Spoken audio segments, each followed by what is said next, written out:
In the world of power and influence, appearance weaves an intricate web far more complex than mere vanity.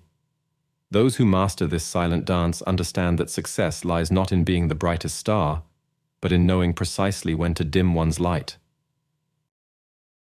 History whispers tales of fallen courtiers who dared outshine their kings.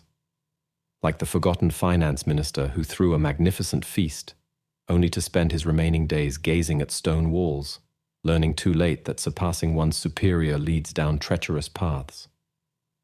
The same story repeats through time, in corporate boardrooms, political chambers, and social circles. The masters of power move like shadows through halls of influence.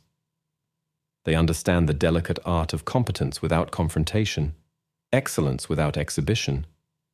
Their success appears effortless, though careful observation reveals the calculated precision behind each move. They know that perfection breeds envy, and so they cultivate an image of careful imperfection, strong enough to command respect, yet human enough to deflect jealousy. These artisans of influence recognize that power flows not to those who create, but to those who control the narrative. The brilliant inventor may toil in obscurity, while the skilled politician reaps the rewards. Like Tesla's genius overshadowed by Edison's mastery of appearance, raw talent alone seldom translates to power. The true artists of power craft their personas with the precision of master painters.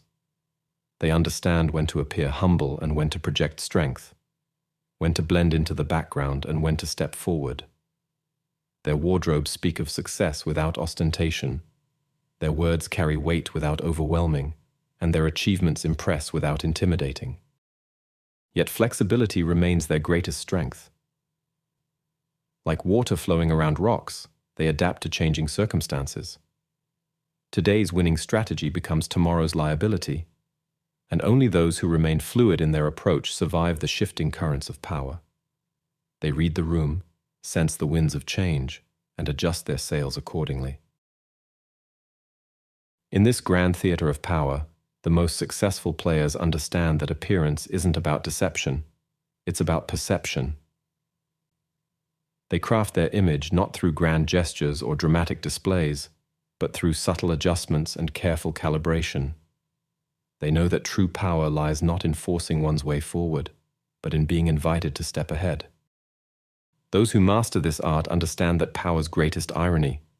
The more openly one grasps for it, the more elusive it becomes. The most influential players in any field often appear to care least about power itself, while carefully orchestrating every aspect of how they're perceived. The dance continues, silent and eternal.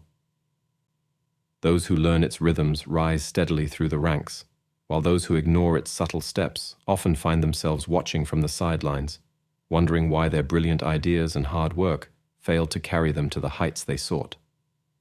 In the end, the true masters of power understand that appearance isn't about what you show. It's about what you choose to conceal. They know when to be visible and when to be invisible, when to speak and when to listen, when to lead and when to follow. This is the art of power, not in its exercise, but in its presentation. For in this sophisticated game, it's not the hand that holds the power that matters most, but how that hand appears to others. The greatest power often lies in making others feel powerful, while quietly directing the flow of influence from the shadows.